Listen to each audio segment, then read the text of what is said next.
پھر اسی طرح نبی صلی اللہ علیہ وسلم دن میں 100 بار استغفار کیا کرتے تھے. تو اس لیے ہم سب کو بھی کثرت سے استغفار کرنی چاہیے.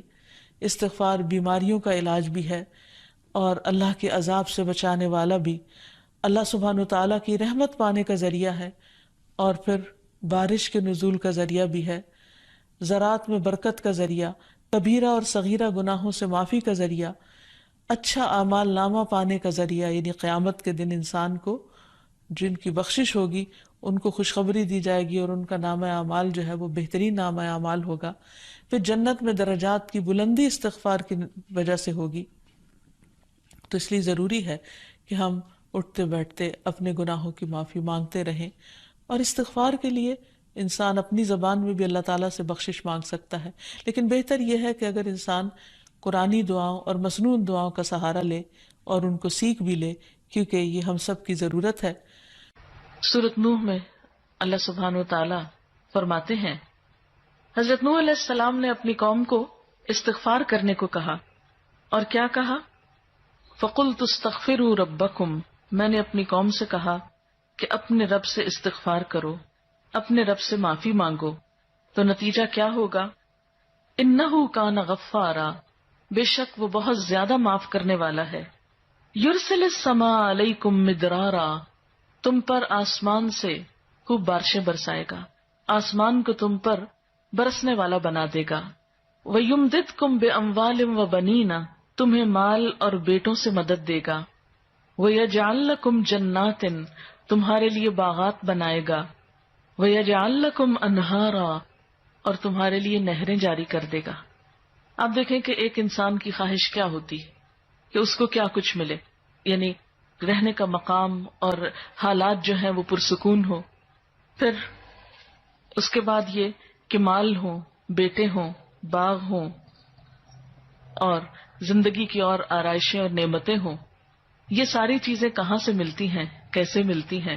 استغفار سے ملتی ہیں.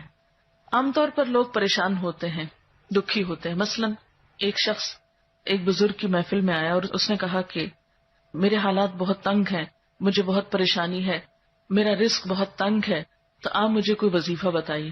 تو انہوں نے اس کو کہا کہ کثرت سے استغفار پڑھو. دوسرا آیا، اس نے کہا بچوں کی شادی نہیں ہوتی، تو آپ نے اس کو بھی کیا بتایا کہ کثرت سے استغفار کرو. تیسرا آیا تو کہنے لگا کہ بہت قحط سالی ہے، فصلیں اچھی نہیں ہوتی، تو آپ نے اس کو بھی استغفار کا بتایا. تو کسی نے ان سے پوچھا کہ بھائی 3 لوگ آپ سے 3 ڈفرنٹ مسئلے لے کر آئے ہیں، اپنی پریشانیاں لے کر آئے ہیں، آپ نے تینوں کو ایک ہی چیز بتائی ہے.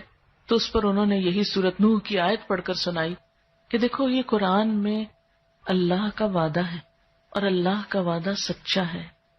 اللہ تعالیٰ کی بات سے بڑھ کر سچی بات کس کی ہو سکتی ہے؟ ہمارے پڑھنے میں کمی کوتاہی ہو سکتی ہے، لیکن اللہ کی بات میں کوئی شک نہیں. ذالک الکتاب لا ریب فیہ، یہ وہ کتاب ہے جس میں کوئی شک نہیں. لیکن یہ ہے کہ بعض اوقات ہم خود پڑھنے میں کوتاہی کر دیتے ہیں.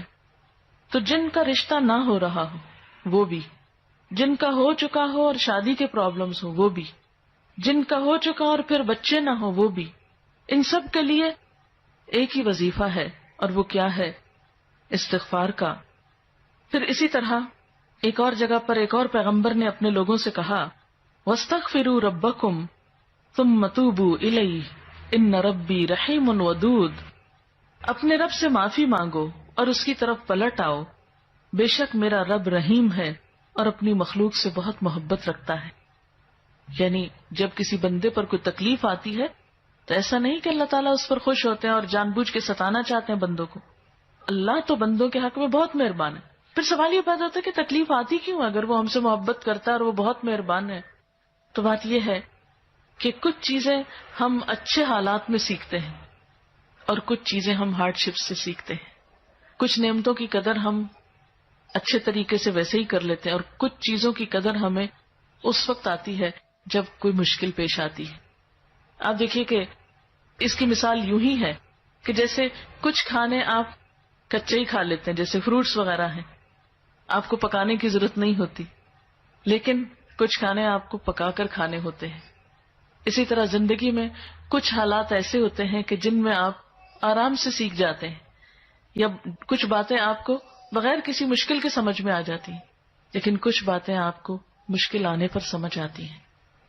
اور جس طرح انسان پختہ اور میچیور ہوتا ہے مشکلات میں، آپ نے دیکھا ہوگا کہ جو بچے ہارڈ شپس میں پلتے ہیں وہ بڑے ہو کر ان میں اسٹیمنا زیادہ ہوتا ہے، لیکن جو بچے بہت نعمتوں میں اور نازوں میں پلتے ہیں وہ اتنے بہادر اور اتنے ہمت والے نہیں ہوتے. اس لیے دھوپ اور چھاؤں، غم اور خوشی، دونوں اس کائنات کا حسن ہے. دن اور رات ایک بہت بڑی نشانی ہے ہمارے لیے. تو اس لیے جب تکلیف آتی ہے تو اس موقع پر انسان اللہ کی طرف زیادہ رجوع کرتا ہے، اللہ کو زیادہ یاد کرتا ہے، زیادہ ذکر کرتا ہے، اور اس طرح انسان کے گناہ دنیا میں ہی معاف ہونے لگتے ہیں. ایک اور جگہ پر آتا ہے وَأَنِ اسْتَغْفِرُوا رَبَّكُمْ ثُمَّ تُوبُوا إِلَيْهِ يُمَتِّعْكُم مَّتَاعًا حَسَنًا، اور یہ کہ تم اپنے رب سے معافی چاہو اور اس کی طرف پلٹ آؤ تو وہ تم کو اچھا سامان زندگی دے گا. یعنی دنیا کی اچھی نعمتیں کس سے ملیں گی؟ استغفار سے.